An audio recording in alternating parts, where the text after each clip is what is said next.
रोज एक नई कहानी देखने के लिए चैनल को सब्सक्राइब करें और बेल आइकन दबाना ना भूलें। सुमन राहुल को बहुत प्यार करती थी। दोनों छुप छुप कर मिला करते। ऐसे ही एक दिन, राहुल, तुम मुझे अपनी माँ से कब मिलवा रहे हो?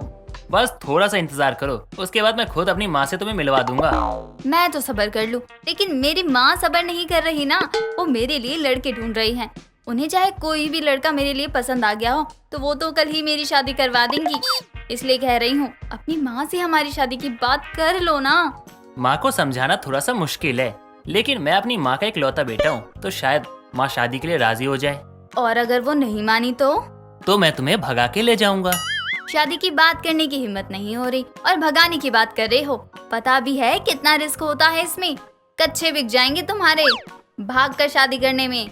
अब चाहे कच्चा बिके या बनियान बिके, शादी तो तुमसे ही होनी है मेरी। इतना कहकर अब राहुल वहाँ से चला जाता है। राहुल घर जाकर अपनी माँ से सुमन से शादी करने के लिए कहता है, लेकिन उसकी माँ इस शादी के लिए राजी नहीं होती और इस बात से वो बहुत परेशान हो जाता है। अगले दिन वो सुमन से मिलने जाता है और उससे शादी कर लेता है। शादी के बाद जब वो सुमन के साथ अपने घर आता है तो राहुल की माँ प्रीतो उन दोनों को देखकर आग बबूला हो जाती है। मेरी मर्जी के बिना तूने इस लड़की से शादी कैसे कर ली? एक बार भी तूने अपनी माँ के बारे में नहीं सोचा? माँ, मैंने आपको बहुत मनाने की कोशिश की थी, लेकिन आपने मेरी एक बात भी नहीं सुनी।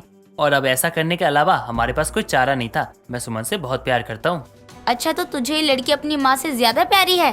तो ऐसा कर, इसे लेकर इस घर से दफा हो जा। मुझे तेरी शक्ल नहीं देखनी। तूने मेरी नाक कटा दी। माँ, ऐसा कुछ भी नहीं है। आप हमें बस एक मौका दे के देखो। मैं जानता हूँ आपको सुमन बहुत पसंद आएगी। मैंने कह दिया ना, इसे लेकर घर से बाहर निकल जा। मुझे तुम दोनों कभी अपनी शक्ल मत दिखाना। ऐसा कहते हुए प्रीतो उन दोनों को ही घर से बाहर कर देती है, जिसके बाद राहुल सुमन को लेकर अपने एक दोस्त के घर चला जाता है। कुछ दिन वो दोनों वहाँ रहते हैं। जब प्रीतो को इस बारे में पता चलता है तो वो बहुत नाराज होती है कि उसका एक लौता बेटा सुमन की वजह से अब उससे दूर है।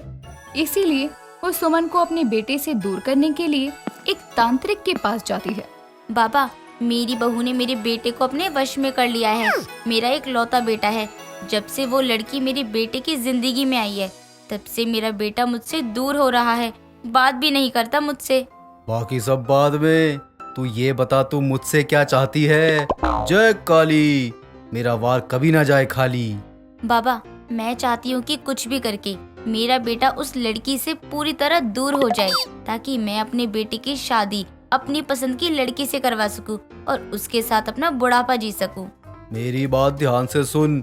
मैं महाकाली का सबसे बड़ा भक्त हूँ। मेरे पास बुरे लोगों को जानवर में बदलने की एक अद्भुत शक्ति है। इसकी मदद से तू अपनी बहू को अपने बेटे से दूर कर सकती है। चाहे ये राख अपनी बहू के ऊपर डालकर सबसे पहले तू जिस भी जानवर का नाम लेगी वो उस जानवर में बदल जाएगी। जय काली, मेरा वार कभी ना जाए खाली। अगर ऐसा है तो आप जल्दी से मुझे वो मंत्र बताओ। मैं अपने बेटे को उस लड़की के चंगुल से बचाना चाहती हूँ। पता नहीं कौन सा काला जादू कर दिया है उसने। इतना कहकर अब प्रीतो वहाँ से उस तांत्रिक से वो मंत्र पूछकर अपने बेटे के घर चली जाती है, जहाँ वो सुमन के साथ रह रहा था। अचानक से अपनी नाराज माँ को घर के बाहर देखकर राहुल को कुछ समझ नहीं आता। बेटा राहुल, मुझे माफ कर दे। मैंने सिर्फ अपने बारे में ही सोचा, कभी ये जानने की कोशिश नहीं की कि मेरे बेटे की खुशी और उसका प्यार किसमें है। मैंने हर बार अपनी मर्जी चलाई। बेटा, मुझे माफ कर दे। माँ, ये आप क्या कह रही हैं? ऐसा कुछ भी नहीं है। आप मेरी माँ हो और माँ का पूरा हक होता है अपने बेटे को कुछ भी कहने का। बेटा, तूने मुझे माफ कर दिया ना? और मेरी बहू कहाँ है? उससे भी तो मुझे माफी मांगनी है। कुछ देर में सुमन भी घर से बाहर आती है और अपनी सास को देखकर वो भी हैरान रह जाती है। प्रीतो उससे भी बहुत अच्छे से बात करती है, उससे माफी मांगती है। ये देखकर राहुल और सुमन दोनों ही खुश थे। एक रात प्रीतो उनके घर पर रुक जाती है और अगले दिन उन्हें साथ लेकर घर जाने को कहती है। दोनों उसकी बात मान लेते हैं, लेकिन दोनों ही इस बात से अनजान थे कि आज की रात के बाद उनकी जिंदगी पूरी तरह से बदल जाएगी। जिस घर में वो दोनों रह रहे थे वो घर एक ही रूम का था, इसीलिए राहुल बाहर चारपाई पर सो जाता है और सास बहू दोनों घर में देर रात सो रहे थे। और तभी प्रीतो उठती है और अपनी बहू को देखती है। अब इस नासपीटी को मैं बताऊंगी। इसने मेरे बेटे को मुझसे अलग किया है ना। तांत्रिक ने जो मंत्र बताया था वो पढ़ती हूँ और इसे एक जानवर बना देती हूँ। ये कहकर वो उस मंत्र को पढ़ती है और जैसे ही किसी जानवर का नाम लेती है वैसे ही उसके ऊपर एक छिपकली गिर जाती है और वो जोर से चिल्लाती है, छिपकली। और उसके इतना कहने पर सुमन एक छिपकली में बदल जाती है। ये देखकर प्रीतो बहुत हैरान थी, लेकिन वो खुश थी कि अब उसके बेटे की जिंदगी से सुमन हमेशा के लिए चली जाएगी और एक छिपकली उसका कुछ नहीं बिगाड़ सकती। वहीं अगली सुबह जब सुमन की आंखें खुलती है तो वो खुद को एक टेबल के नीचे पाती है और हैरान हो जाती है। मैं कहाँ हूँ और बाहर सब इतना बड़ा बड़ा क्यों लग रहा है? सुमन बाहर की ओर जाती है तो देखती है कि राहुल घर में उसे ढूंढ रहा था। वो उसे बहुत बड़ा किसी दानव की तरह लगता है। उसे समझ नहीं आ रहा था कि ये सब क्या है। जिसके बाद वो उसे आवाज लगाती है, पर वो उसकी आवाज सुन नहीं पा रहा था और अब सुमन बहुत परेशान हो जाती है। तभी सामने रखी अलमारी से वो खुद को देखती है कि वो एक छिपकली जैसी दिख रही थी। ये देखकर वो हैरान हो जाती है। तभी कॉल पर बात कर रही अपनी सास की बातें वो सुन लेती है कि कैसे उसकी सास ने अपने बेटे से सुमन को दूर करने के लिए सुमन को एक छिपकली बना दिया। तभी वहाँ राहुल आता है और सुमन के बारे में पूछता है। माँ, सुमन कहाँ है? कहीं दिख नहीं रही है। बेटा क्या बताऊँ, कल रात मैंने उसे एक लड़के से बात करते देखा और उसे मैंने जैसे ही आवाज दी तो वो मेरे सर पर डंडा मारकर भाग गई। नहीं, मेरी सुमन ऐसा नहीं कर सकती। वो मुझे धोखा नहीं दे सकती। माँ, बेटा तुझे क्या लगता है मैं झूठ बोल रही हूँ? राहुल को कोई समझ नहीं आता और वो सुमन को ढूंढने बाहर चला जाता है, पर यहाँ सुमन को सच्चाई पता चल जाती है। अच्छा, तो ये सब माँ जी ने किया है। माँ जी को अब मैं नहीं छोड़ूंगी। अब देखना माँ जी, मैं आपका क्या हाल करती हूँ। इतना कहकर अब सुमन दीवार के ऊपर चढ़ जाती है और जैसे ही प्रीतो वहाँ आती है सुमन प्रीतो के सर पर चढ़ जाती है और प्रीतो जोर जोर से चिल्लाती है। उसे हटाने की कोशिश करती है, पर सुमन अपनी नाखून उसकी गर्दन पर मार देती है और अपनी जान बचाने के लिए प्रीतो उस छिपकली यानी सुमन को बाहर फेंक देती है। सुमन बाहर गिर पड़ती है। अगर मुझे फिर से इंसान बनना है तो मुझे कुछ करना ही पड़ेगा। हाँ, याद आया, माँ जी उस तांत्रिक के बारे में बात कर रही थी। ऐसा करती हूँ, कैसे भी करके उस तांत्रिक के पास जाती हूँ, शायद वापस मैं पहले जैसी हो जाऊँ। इतना कहकर अब सुमन उस तांत्रिक को ढूंढने निकलती है। एक छिपकली के लिए इतनी दूर जाना बहुत मुश्किल था, लेकिन सुमन को अपना शरीर और अपना पति वापस चाहिए था। बहुत मेहनत के बाद वो उस तांत्रिक के पास पहुंचती है और उसे अपनी सच्चाई बताती है। क्या उस औरत ने मेरे साथ छल किया? अब उसके साथ अच्छा नहीं होगा। जय काली, मेरा वार कभी ना जाए खाली। बाबा जी आप कुछ भी करो, बस मुझे मेरा पहला शरीर वापस दे दो और कुछ ऐसा करो कि मेरी सास की अकल ठिकाने आ जाए। उन्हें भी पता चले कि एक छिपकली की जिंदगी कितनी मुश्किलों भरी होती है। ठीक है, जो मंत्र उस औरत को दिया था उसका एक ही बार उपयोग होता है। दूसरा मंत्र मैं तुझे दे रहा हूँ। उसकी मदद से तू इंसान और तेरी सास 2 दिन के लिए छिपकली बन जाएगी, फिर उसकी अकल ठिकाने आ जाएगी। जय काली, मेरा वार कभी ना जाए खाली। तांत्रिक के दिए गए मंत्र से सुमन फिर से एक इंसान बन जाती है और जब वो अपने घर जाती है तो प्रीतो उसे देखकर हैरान रह जाती है। जैसे ही प्रीतो कुछ बोलती उससे पहले ही सुमन अपनी सास को एक मंत्र फूंक कर छिपकली बना देती है। कियारा अपने पति की मौत के बाद से अपने मायके में रहा करती थी, जहां उसकी माँ माला और भाभी सुहानी और भाई कुणाल भी थे।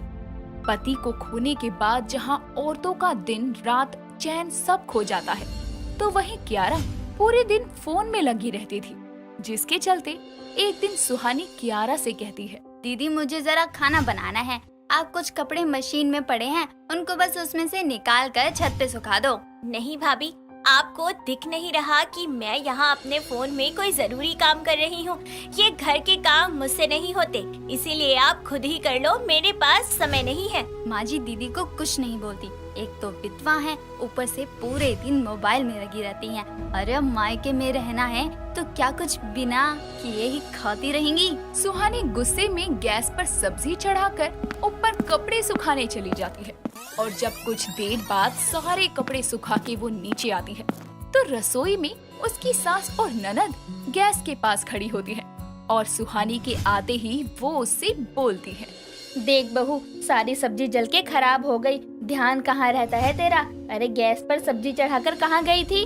माँ जी काम कर रही थी। इतने सारे कपड़े धोए हैं, उनको मशीन में डले रहने देती, बाद में उनमें से बदबू आती तो मेरी सारी मेहनत ही खराब हो जाती ना। और मैं कपड़े सुखाने गई थी, दीदी तो बाहर हॉल में ही थी, उनको नहीं आई सब्जी जलने की बदबू। अरे मुझे कोई बदबू नहीं आई, वो क्या है ना, मेरी नाक बंद है, जुकाम है मुझे। सीधा कहो ना दीदी, आपको अपने मोबाइल से फुर्सत मिले तो आप कोई काम देखो ना। माँ जी माना, इस घर की बहू हूँ मैं, लेकिन क्या सिर्फ मेरे ही फर्ज हैं? मैं ही काम करूँ, खाना बनाऊं और ये बस पूरा दिन बैठकर मोबाइल चलाएं? माँ देखा, मैंने कहा था ना, एक विधवा ननद अगर अपने घर में हो तो भाभी को तो दिक्कत होने ही लगती है। अरे मैं तो अपने पति की मौत का सदमा भुलाने के लिए मोबाइल का इस्तेमाल करती हूँ, गेम वगैरह खेल लेती हूँ ताकि उनकी याद ना आए, लेकिन भाभी तो मुझे इतने बड़े दुख से निकलने देना ही नहीं चाहती है। वो तो ये चाहती है कि मैं घर में रहकर मुफ्त की रोटी ना खाऊं बल्कि काम करूं। चुप हो जा मेरी बच्ची। बहू तू थोड़ा सोच समझ कर बोला कर। क्या गलत बोला मैंने?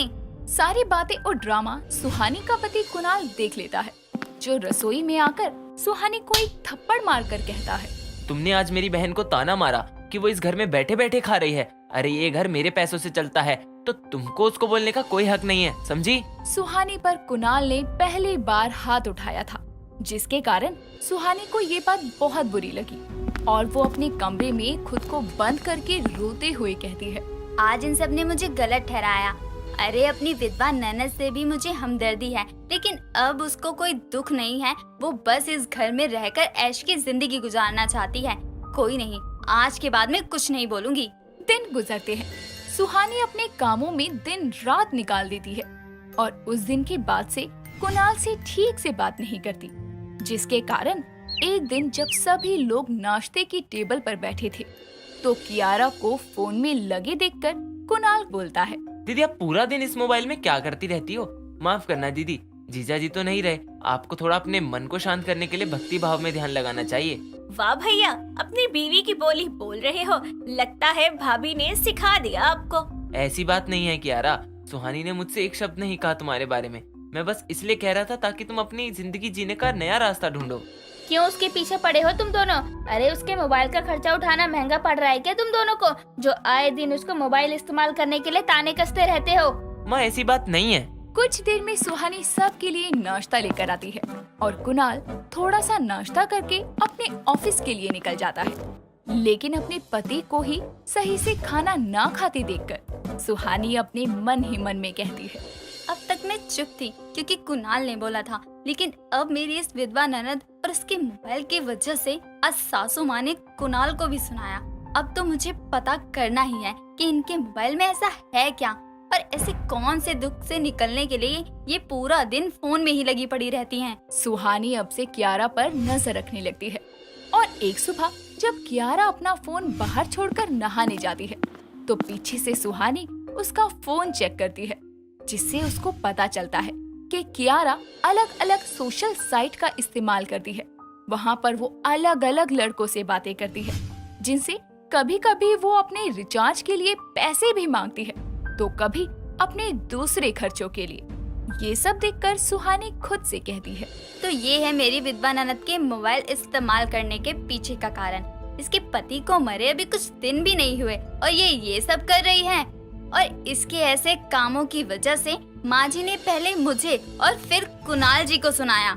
सुहानी जल्दी से कियारा का फोन रखकर वापस से बाहर जाकर अपने कामों में लग जाती है। अब दिन गुजरते हैं।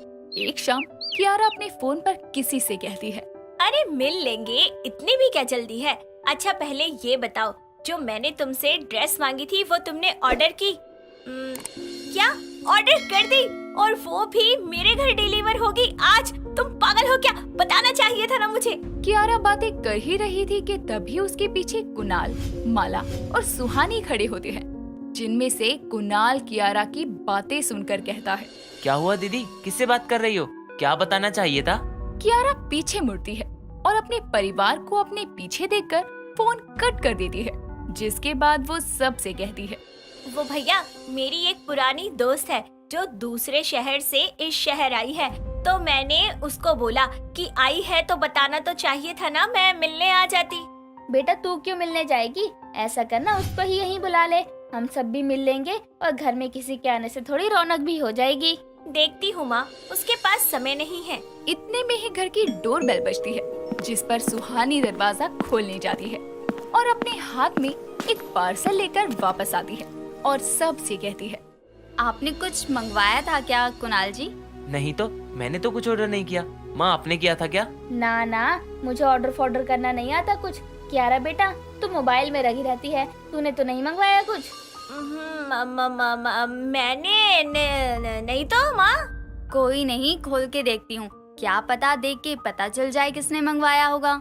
सुहानी उस पैकेट को खोलती है तो उसमें एक नाइट ड्रेस थी, जिसे देखकर माला कहती है, ये छोटे छोटे कपड़े हमारे घर से कोई नहीं मंगवा सकता, जरूर गलती से दे दिया होगा। हाँ माँ जी, कोई नहीं, मैं इसको वापस कर दूंगी। अच्छा, एक बात बतानी थी कि कल हमें वो माया मौसी की लड़की की शादी में जाना है और उनका घर दूर है, तो पूरी रात लग जाएगी वहाँ। हाँ बहू, सही याद दिलाया। कियारा बेटी, तू भी चलेगी? अपनी भाभी की कोई अच्छी सी साड़ी ले लियो। नहीं माँ, मैं नहीं जाऊंगी, आप सब जाओ, मैं घर में रहूंगी, थोड़ा खुद को भी समय दूंगी।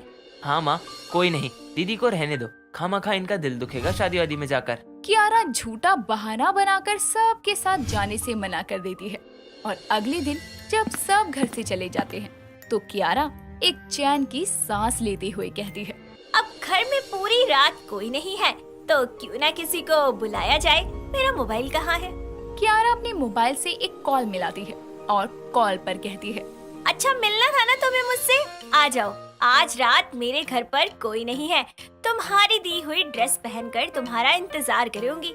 इतना बोलकर कियारा सुहानी की अलमारी से वो ड्रेस निकालकर पहन लेती है और हॉल में बैठ जाती है। कुछ देर में डोर बेल बजती है और जैसे ही कियारा दरवाजा खोलती है तो उसके सामने उसका पूरा परिवार होता है, जो उसको उस ड्रेस में देखकर हैरान होता है और उन सब के पीछे खड़ा एक लड़का कियारा को देखकर कहता है, माफ करना कियारा, लेकिन सुहानी मेरी कॉलेज फ्रेंड थी और जब उसने मुझे बताया कि तुम उसकी ननंद हो, वो भी विधवा, तो मुझे यकीन नहीं हुआ और मैंने सब कुछ उसे और तुम्हारे परिवार को बता दिया, जो भी तुमने मुझसे बात की। माँ, ये सब झूठ है। माला एक जोरदार थप्पड़ मारते हुए कियारा से कहती है, ये सब करती थी तू पूरा दिन मोबाइल पर? अरे तेरे चक्कर में मैंने अपने बेटे बहू को सुनाया। छी माँ, मुझे माफ कर दो प्लीज। अगर मैं उस दिन आपका फोन चेक नहीं करती तो मुझे पता ही नहीं चलता कि आप ये सब करती हैं। वो तो आप जिन लड़कों से बात करती हैं उनमें से ये एक मेरा कॉलेज का फ्रेंड था। इससे मिलकर ही आपकी सारी बातें पता चली कि आप शादी से पहले से ही इससे बातें कर रही थी। दीदी आपको शर्म आनी चाहिए, जीते जी तो आपने जीजा जी को चीट किया ही, मरने के बाद भी उनको बख्शा नहीं। कियारा का सर सबके सामने शर्म से झुक जाता है, जिसके बाद वो सबसे माफी मांगती है और अपना मोबाइल हमेशा हमेशा के लिए अपनी माँ को दे देती है और एक अच्छी इंसान बनने की कोशिश करती है। दोस्तों, अगर आपको ये कहानी पसंद आई तो इसे लाइक करें, शेयर करें और कमेंट करके बताएं कि कहानी में आपको सबसे अच्छा क्या लगा।